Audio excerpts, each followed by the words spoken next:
In this installment, I correct a few errors I've discovered along the way in this cataloging effort and revisit my methodology. I catch up with the Poirot installment I highlighted last time and enjoyed the season opener for American Horror Story Cult. Welcome to the show.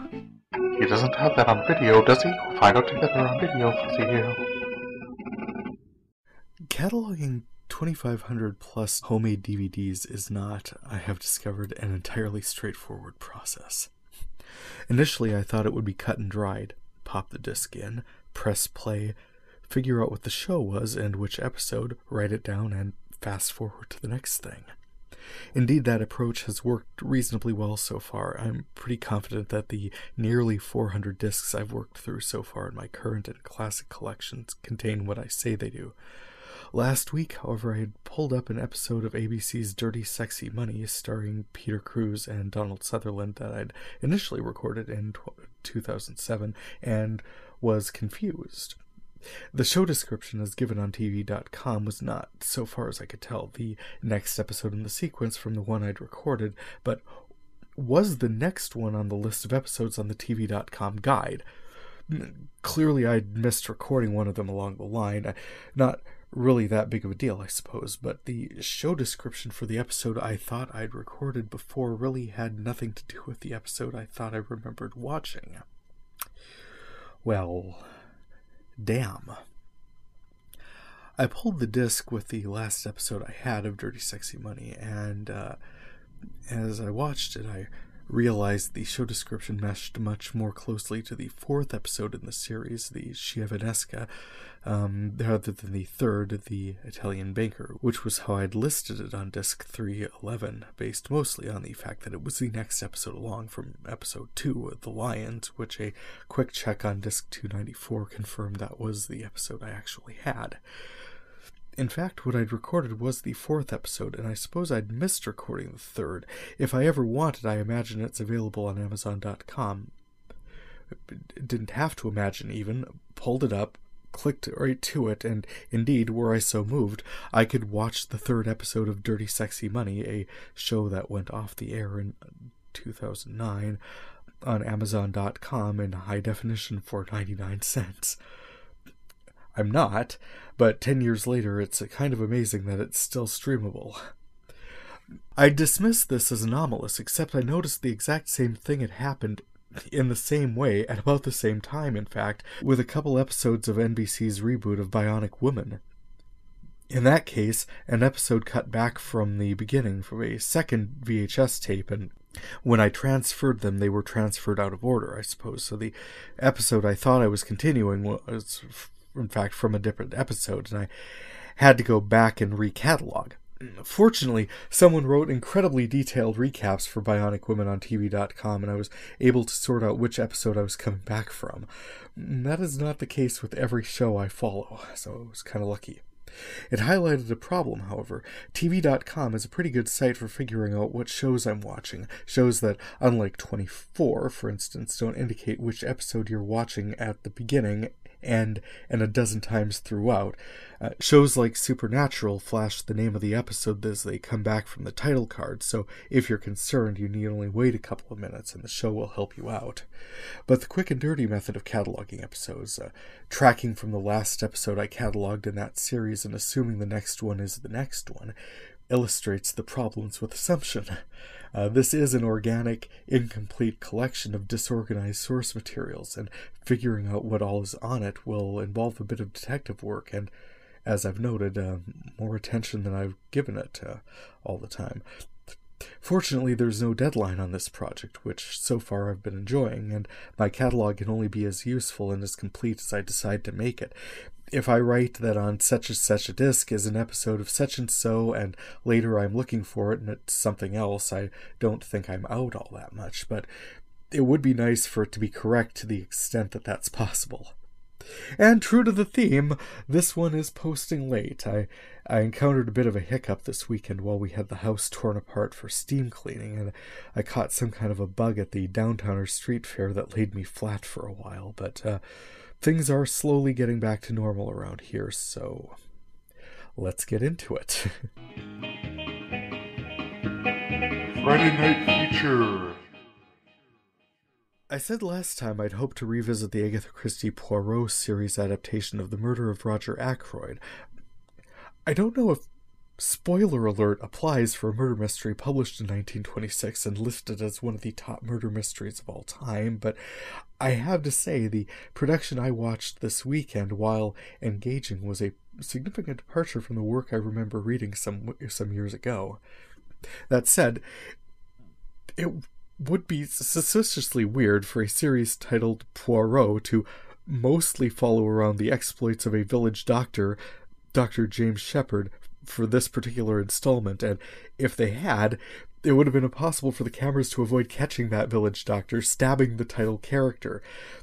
The show otherwise had all the usual Christie trimmings, a complicated, exquisitely parsed timeline, illustrated in the production by enormous clocks all over the place, awkward dinner parties, helpful servants, cash flow problems, blackmail, scandal, death grip adherence to secrets and lies and class considerations, all teased out and exposed for inspection by the busybody Belgian for whom the series is named.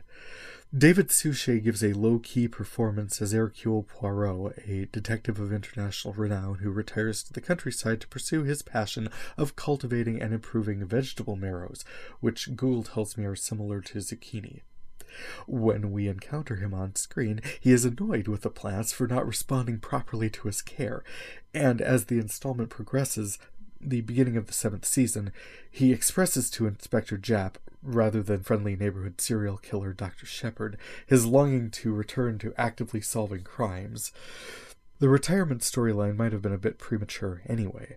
Ackroyd was published 10 years after Hercule Poirot's creation in the mysterious affair at Styles, and despite the author's lifelong antipathy toward her otherwise beloved creation, his final towering case, Curtain, was published in 1975, a year before Agatha Christie's death in 1976.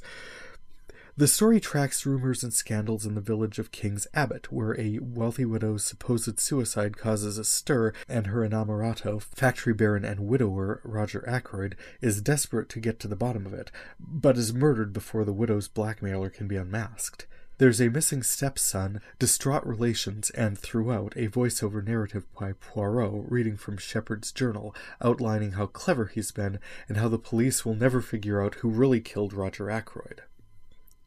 The technical term for when the narrator is the whodunit is a howcatchem. The general consensus is that Christie played fair and ceded sufficient clues in her narrative for the reader to figure out that Shepherd put the dagger into Ackroyd. Poirot's confrontation with him allowed Shepherd the relative dignity of death by his own hand via drug overdose, mirroring his earlier murder of Mrs. Ferrars. The reorganization of the story into the television production was more difficult, in that, were such a journal to exist, it would very much be kept under lock and key, not available to the more than casually prying eyes of the narrator's clever sister, certainly not brought into the final meeting with Poirot and Inspector Japp with the words, "James, I found this journal," which sparked a foot race through Ackroyd's factory and a firefight culminating in the narrator's suicide. Poirot muses in voiceover that the adventure pulled him out of retirement back into the active study of human nature, but that he did not wish to publish the journal of one whom he had considered a friend. Feels like either way it would have been submitted as evidence, rather than locked in the study in Poirot's reactivated London agency, but while the story focused like a laser on the timeline, really, Poirot's suspicion of Shepherd largely hinged on how long it took for him to walk to Ackroyd's house, when he could honestly have been doing absolutely anything along the way. Including, as it turned out, framing someone else for the murder. Its primary value of nudging Hercule Poirot back out of retirement gave us scores more entertaining adventures with this remarkably perspicacious sleuth and his little grey cells. Diving into the classic collection. Along with running to earth the actual catalog information for a few mislabeled episodes here and there, I encountered a few bright spots in my classic collection. I found a performance of Walk Away by Franz Ferdinand on The Tonight Show with Jay Leno from May 1st of 2006. Also, it was much easier to run that to earth than it was to pinpoint the nearly half-hour scrap of local news I'd recorded actually that same evening. I mean, Google knows exactly what night Franz Ferdinand performed on Leno, but it wasn't until the weather report mentioned that it was the 1st of May that I could say with any certainty what evening of news I'd somehow preserved for all eternity here. There were immigrant protests, a Rush Limbaugh OxyContin scandal, and park board election coverage in Minot, North Dakota, featuring an interview with one of my co-workers at the time, which was sort of interesting to see again. I see I've recorded an episode of Criminal Minds that sort of celebrates a serial killer as a vigilante hero. The serial killer targeted ex-cons out on parole, and the final moments of the episode are man-on-the-street interviews discussing the relative merits of letting someone who's cleaning up the streets just go ahead and do that. I guess I'd argue that they'd served their time and weren't committing any more crimes, so this vigilante guy's great until he decides that maybe you've done something deserving of death.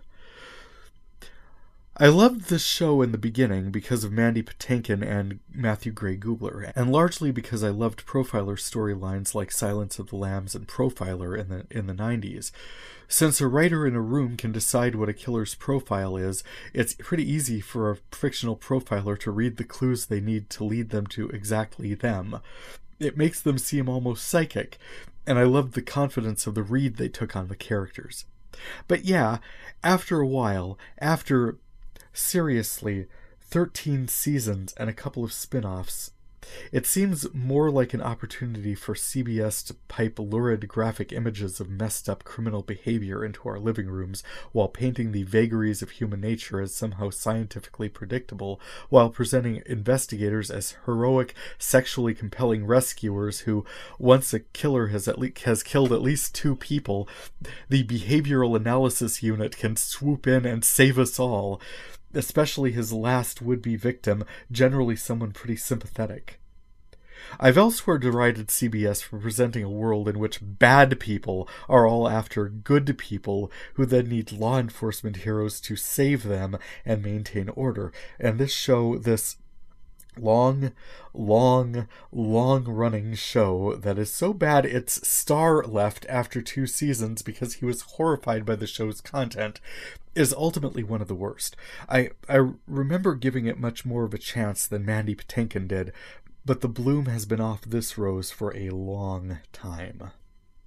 In somewhat later crime-solving fare, I found the Monk episode where Jason Gray Stanford as Lieutenant Randy Disher quits the force in Mr. Monk Goes to the Dentist when his theories about the case are rejected. Fun additional tie-in here is that Captain Stottlemyre is played by Ted Levine, who you'll remember played Buffalo Bill in the Profiler classic Silence of the Lambs. The Monk series rarely had him abducting girls and storing them in wells, that we ever saw. But what we did see was Jason Gray Stanford singing I Don't Need a Badge with an outrageously bad music video that it is very easy to find on YouTube by typing in The Randy Disher Project. And no, he doesn't need a badge, because the music makes him free. And his reunited high school band has a muddy, if reasonably good sound, as reunited high school bands go. What they do need is better video editing, but that just adds to the authenticity. That is, if a police lieutenant were to leave his job in a huff and rejoin his high school bandmates to record a music video, this is very likely what it would look and sound like. Current collection. I'd hoped to make a larger dent in my current collection for this installment, and I had a little more success this time, shifting 6 more discs into the cataloged category. As a show so far, I'm now recording my 111th disc in my current collection, of which I've now cataloged 42, so progress. I saw where I'd recorded the FXM channel's presentation of The Girl with the Dragon Tattoo, which was absolutely dark and twisty, and Freeform's presentation of The Hunger Games, which was dark and twisty, and Turner Classic Movies' presentation of a stage production of Sweeney Todd, the Demon Barber of Fleet Street, which... okay, yes, all of these together absolutely makes me question my ridicule of CBS earlier, but there's other stuff, too.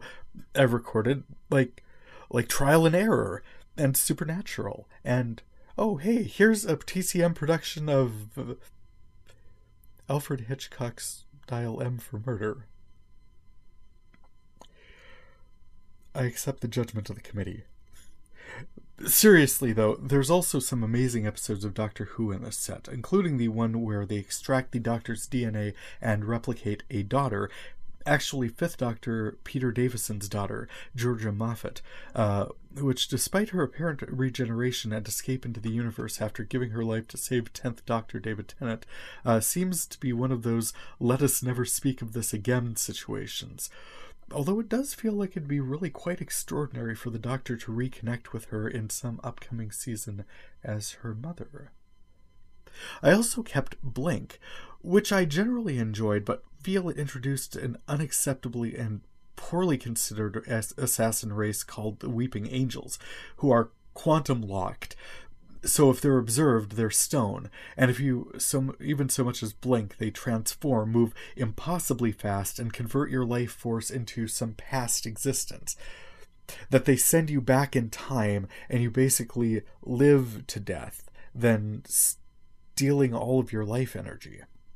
This is another one of those don't think about this too hard things. They showed what happened to a person snatched from 2012, I think, and sent into the past. She met and married and lived a full, long life, but here's the problem. If you send people back into the past, they retain all of their memories and could screw up timelines in all sorts of ways. Also, where in the past? I mean, even Gallifreyans, who've got this moving about in time and space thing more or less sorted, need complicated technology to make it happen.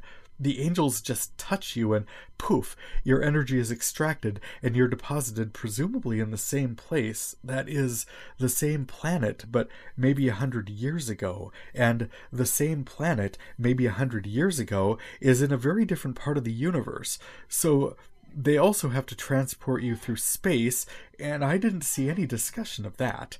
And that's the last thing. If your energy, all your potential years, are drained and retained by the Weeping Angels, then what precisely were their victims doing in the past?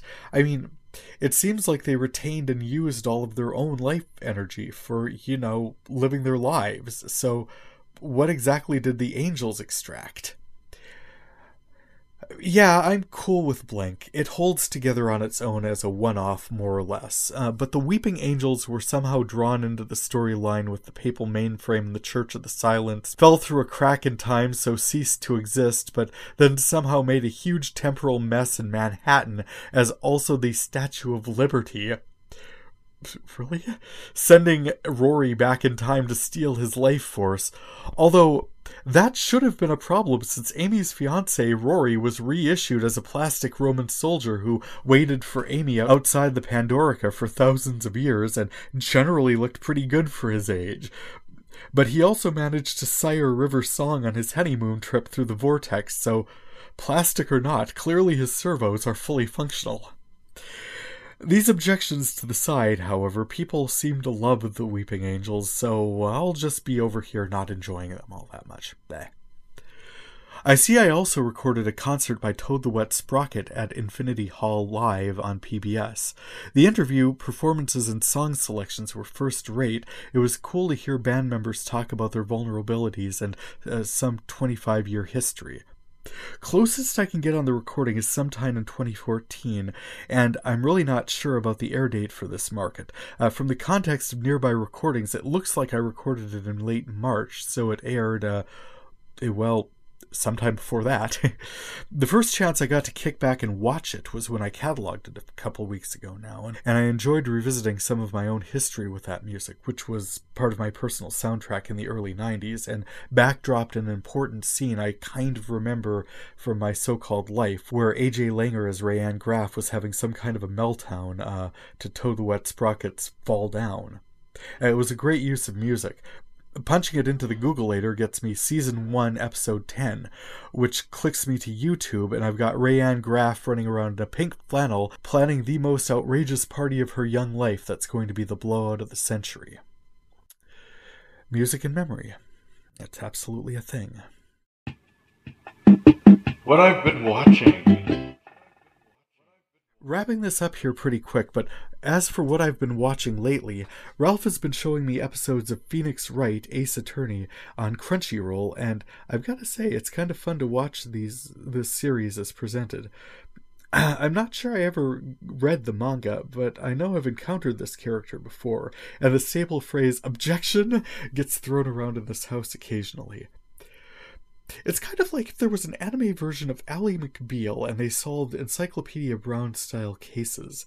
Mostly entertaining, and either way, a nice chance to hang out with Ralph occasionally.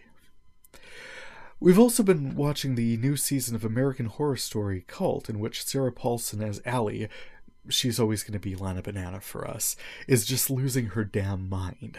There's been a Purge-style blackout. She bought a gun to protect herself from roving bands of clowns, which seem to have something to do with Kai, a cult leader and right-wing loon, and a family of beekeepers who moved in next door when the previous residents were murdered. Themes of American Horror Story trace along with the supernatural, but always highlight actual fears people deal with in their day-to-day lives. In this case, we've got civil unrest, the election of Donald Trump, ascendance of the alt-right, and the implications for immigrants and gay families. And then in the family we're spotlighting here, what happens if one partner's emotional instability gets to be too much for the other, something that puts stress on any marriage. Oh, right, and scary childcare providers who seem nice during the interview, but maybe aren't the best role models for the kiddos. Low-level scary you can't really build an entire horror story around by itself. The Hand That Rocks the Cradle did pretty well with it, but it's not an enduring horror icon like ghosts or vampires, but which weave a nice undercurrent of tension among more fantastical themes. Some have complained about the politics, but for a show set in Michigan, it's probably valid, and certainly this past election was a watershed moment for millions of people. This uniquely American horror story, tracing the implications of breakdown in the social fabric, won't likely point us in the direction of rebuilding, but we'll probably explore a few outrageous extremes while providing a few hours of reasonably well-drawn entertainment. Beyond that, thank you for checking into my video cataloging project. You can check out my catalog listing along with audio links at videofuzzy.blogspot.com and past episodes of this podcast at iTunes and videofuzzy.libsyn.com. Feedback is always appreciated, and you can contact me through my blog or podcast sites or through my Video Fuzzy page on Facebook. For Video Fuzzy, I'm Terry J. Ammon. Happy viewing. It might be amazing, or it might just be scuzzy. We'll find out together on Video Fuzzy.